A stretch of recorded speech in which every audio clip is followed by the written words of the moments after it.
আসসালামু আলাইকুম everyone, welcome back to my channel Tanzila regular recipe. আজকে আমি শেয়ার করব খুবই মজাদার ঝাল ঝাল কাঁকড়া ভুনা রেসিপি। আশা করি সম্পূর্ণ ভিডিওটা সবাই দেখবেন। এখানে আমি পেঁয়াজ কুচি করে নিয়েছি, গরম মশলা, লবণ, হলুদের গুঁড়ো, মরিচের গুঁড়ো, ধনিয়ার গুঁড়ো। কাঁকড়াগুলো আমি খুব সুন্দর করে কেটে ধুয়ে নিয়েছি। এবার আমি চুলায় একটা কড়াই বসিয়ে দিয়েছি। কড়াইটা গরম হওয়ার সাথে সাথে এখানে আমি পরিমাণ মতো তেল দিয়ে দিয়েছি। তেলটা দেওয়ার পরে আমি এখানে দিয়ে দিব পেঁয়াজ কুচি।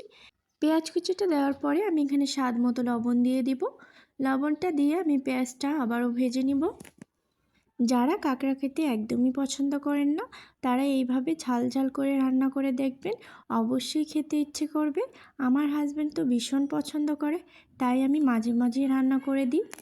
পেঁয়াজটা ভাজা হয়ে গেলে আমি এখানে অ্যাড করে দিয়েছি গরম মশলা। গরম মশলাটা দিয়ে খুব সুন্দর করে ভেজে নিব। যখন হালকা একটা ফ্লেভার আসবে গরম মশলার, তখন আমি এখানে অ্যাড করে দিব আদা রসুন পেস্ট। আদা রসুন পেস্টটা আমি তেলের সাথে খুব সুন্দর করে ভেজে নিব। ভাজা হয়ে গেলে আমি এখানে দিয়ে দিব সামান্য পরিমাণের পানি। পানিটা দেওয়া হয়ে গেলে আমি এখানে দিয়ে দিব 1 টেবিল পরিমাণের ধনিয়ার গুঁড়ো। আমি এখানে 2 টেবিল পরিমাণের মরিচের গুঁড়ো দিয়েছি। আপনারা চাইলে এর থেকে বেশি ঝাল খেলেও দিতে পারেন, কিন্তু আমার এই মরিচটা খুবই ভীষণ ঝাল, তাই আমি এখানে 2 টেবিল পরিমাণের দিয়েছি। এবার আমি 1 টেবিল পরিমাণের হলুদের গুঁড়ো দিয়ে দিব। হলুদের গুঁড়োটা দেওয়ার পরে খুব সুন্দর করে মশলাটাকে আমি কষিয়ে নিব। আমি কিন্তু অফ ক্যামেরায় 2-3 বার করে কষিয়ে নিয়েছি। মশলার তেলটা যখন উপরে চলে আসবে, ঠিক তখনই আমি দিয়ে দেব কাঁকড়াগুলো।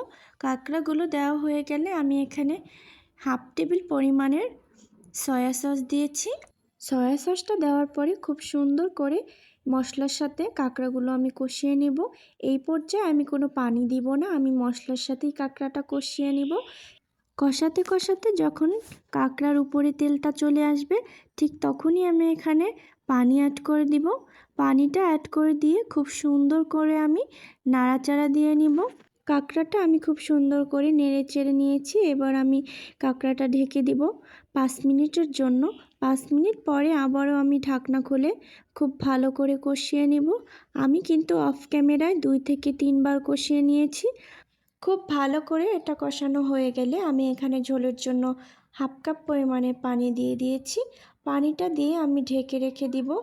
আমি কিন্তু জালটা লো আঁচে রেখে দিয়েছি। লো আঁচে রেখে খুব সুন্দর করে এটাকে আমি ভাজা ভাজা করে নিব, যেহেতু কাঁকড়ায় আমি কোনো পানি রাখবো না। আমার ভিডিওটা ভালো লাগলে লাইক, কমেন্ট, শেয়ার করে দিবেন। নতুন নতুন ভিডিও পাওয়ার জন্য চ্যানেলটি সাবস্ক্রাইব করে দিবেন। আর যদি ফেসবুক পেজ থেকে দেখেন তাহলে ফলো, লাইক দিয়ে দিবেন। তৈরি করে ফেললাম খুবই মজাদার ঝাল ঝাল কাঁকড়ার রেসিপি। আপনারাও বাসায় ট্রাই করে দেখতে পারেন। সবাই ভালো থাকবেন, সুস্থ থাকবেন। আল্লাহ হাফেজ।